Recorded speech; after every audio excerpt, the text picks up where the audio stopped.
What up guys, welcome to a coding tutorial, my first actual coding tutorial. Hopefully this one's actually useful compared to the last one. If you haven't watched the last one, I would seriously suggest it so you got some idea what I'm doing. I'm going to be assuming that you've watched it. Anyway, let's jump into it. So we're going to be making a smart dots thing. I don't know, dots are going to be able to find their way to a goal, and if we have time, we'll introduce some obstacles so they have to move around it. Okay, let's jump right into it. So we're going to start off the same way we always start off with these things. We're going to need to make the game. In this case, the game is rather simple. It's just dots need to be able to follow a series of vectors, which apply forces to them to get them from A to B.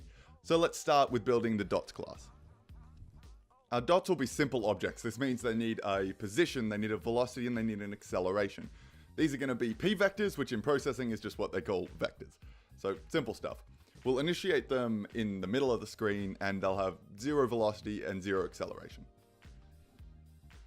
We also want to create some functions to show them to the screen and to move them around.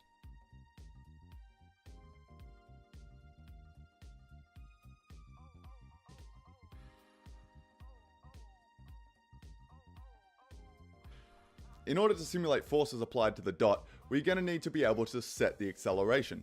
To do this, we're going to use a new object called brain. This object is going to contain a series of P vectors, which we're going to use to set the acceleration. At the start, we want our dots to just move around randomly. So to do this, we need to randomize every element of the array.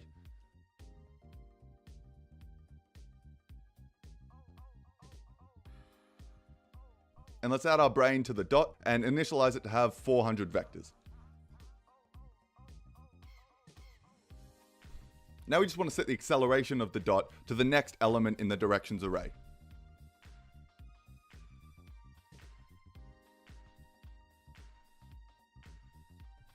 Alright, we're ready to test it out.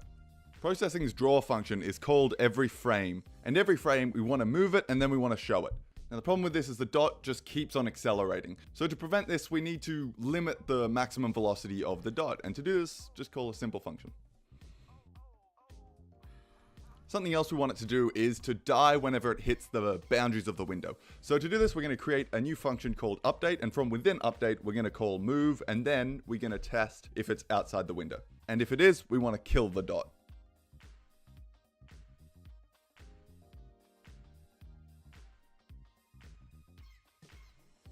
We also want to only update alive dots, and once the dot runs out of directions to follow, we want it to die.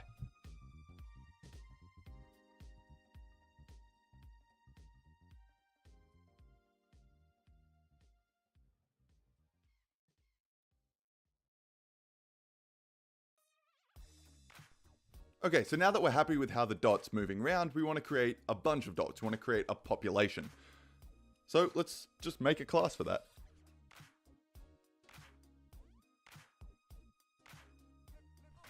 Now we want to create some functions which will call functions from within dots on every dot in the population. For example, show and update.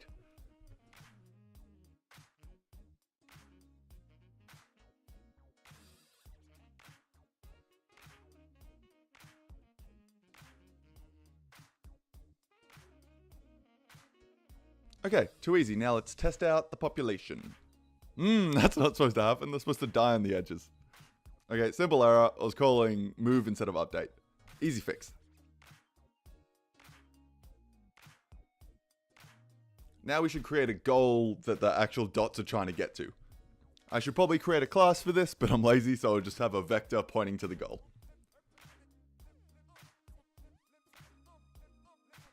Very nice. Okay, also we want to have the dots start from the bottom so they're not already halfway there.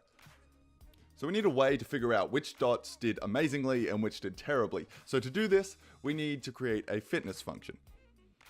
We want the dots which got closer to the goal to do better, so they have a higher fitness. This means we want the fitness function to calculate the inverse of the distance between the dot's position and the goal. So the dots with the smallest distance to the goal will have the highest fitness. I also square the distance. Doing this means that a small step towards the goal means a larger step in that dot's fitness score.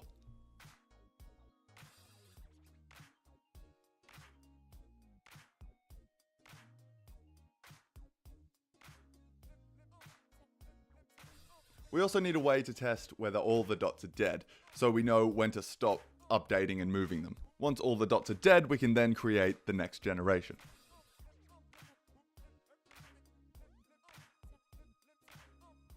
So once all the dots are dead, we want to start our genetic algorithm. First up is calculate fitness, then natural selection, and finally we want to mutate them babies. Woo!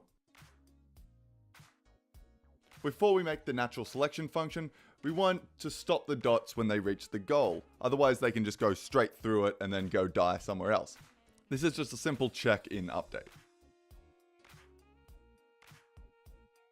Alright, let's see if they stop when they hit the goal. Classic, none of them actually reach it. Alright, let's move the dots really close to the goal so they can't miss. There we go, that's what we want. Alright, too easy, let's move on. Now let's make our natural selection function. First up, we need a new array to store the dots for the next generation. Then for each space in this new array, we want to select a parent and then get its baby.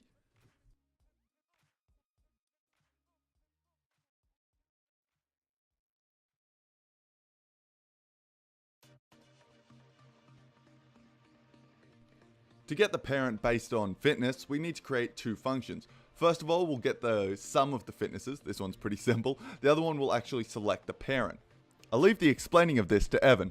Thanks, Evan. Okay, now we have a bunch of fitnesses, and we want to have the probability that the dot be selected for reproduction be proportional to those fitnesses. So this means if we have a dot with fitness 1 and another dot with fitness 2, the dot with fitness 2 should be twice as likely to be chosen as the other dot. So how do we do this? First we need to add up all the fitnesses and then choose a random number between 0 and this fitness sum. Then if the random number lands in a particular dot's zone, then that dot is chosen. Okay, explaining done. Back to you, Evan.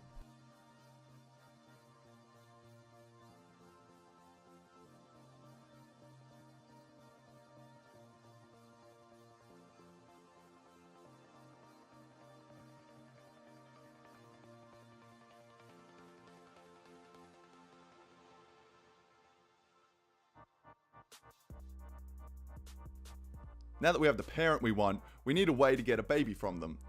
This is where we need to talk about crossover. Crossover is where you have two parents and then you get some genes from each parent and like splice them together. But for programs as simple as this, it's really not necessary to have two parents. And also because I just can't be bothered. That's probably the main reason. So we're just gonna clone the dot.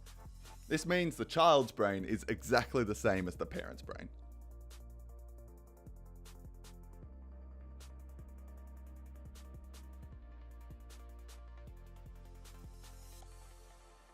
Now we just need to set the dots array as new dots, and also we're going to keep track of the generation, what generation number we're up to, because that's just always good practice.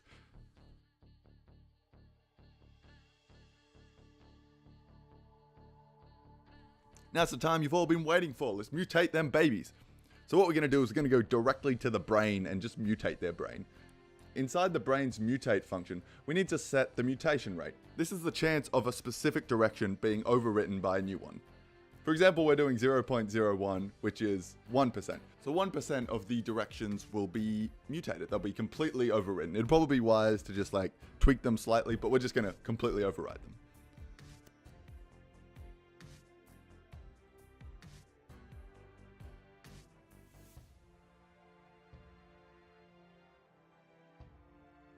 Woo! Okay, beauty, she's working.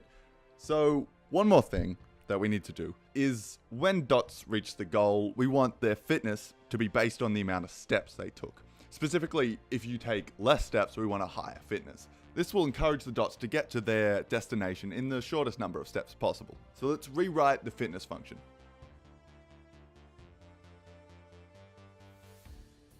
What would happen if all the best performing dots mutated negatively? That is, mutated so they were worse than their parents. Well, the population as a whole would decrease in quality. They would be taking a step back. A good way to ensure that we're not doing this is to have the champions be immortal. Meaning we take the champion of the generation and just put it directly into the next generation without mutating it. So in order to do that, first we're going to have to identify the best dot. This is pretty simple. Now that we know which dot is best, we can just simply put it into the next generation. Also, in order to show how the population is progressing from generation to generation, it's a good idea to show that champion which we copied over as separate, as like different. So we're going to show it as a green dot as opposed to all other black dots. That way we can see where the progress was last time and see if we've gotten any better this time. It'll make sense in a second.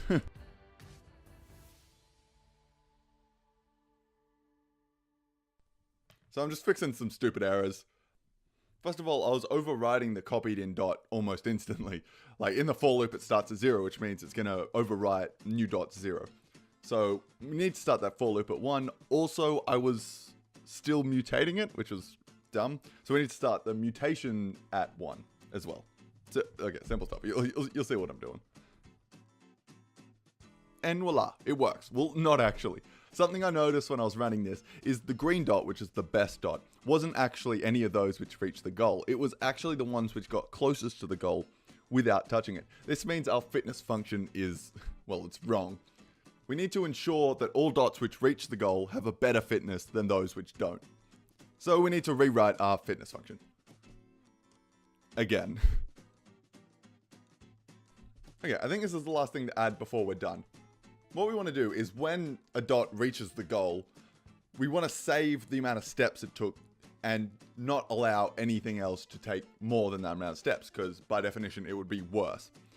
So when we calculate the best dot, we need to check if it reached the goal and if it did, save the number of steps.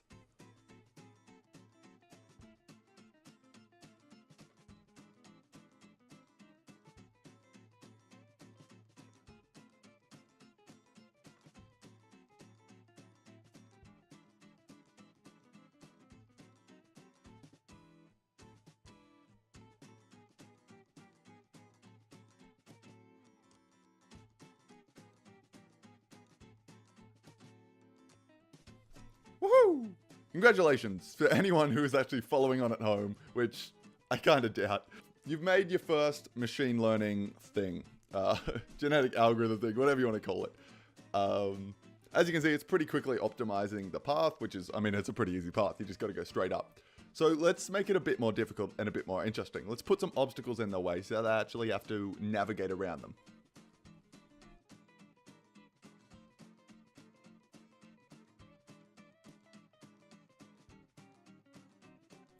Adding obstacles is pretty simple. You just need to, first you need to show them, and then you need to check if a dot is within their boundaries in the update function.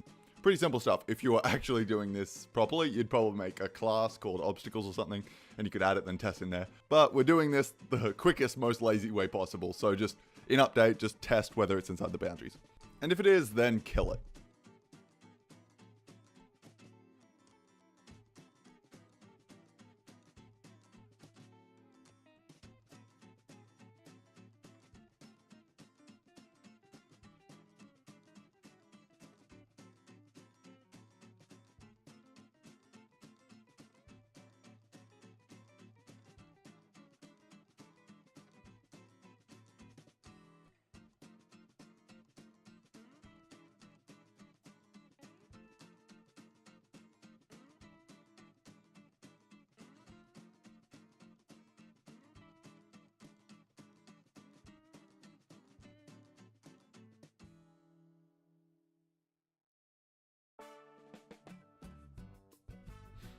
So this is it. I hope you enjoyed it and I hope you learned something. Probably didn't, but if you could pretend you did, that'd be great. Next video is going to be about neural networks, which is how the AIs actually think. This is how they learn. Next one will be how they think. And then one after that will probably be like neat, maybe. I don't know if we're up to that point. We might need a few. Neural networks are pretty complicated, so we might need a few tutorials on that. So hopefully you could follow this fairly easily. If you couldn't, post any questions in the comments below. Other people or myself will answer them, hopefully. I'll put out the source code. Link will be in the description. So you can just copy paste my stuff if you don't want to type it out, and then you can mess around with the obstacles and stuff. It's all pretty easy. I hope you enjoyed. Bye.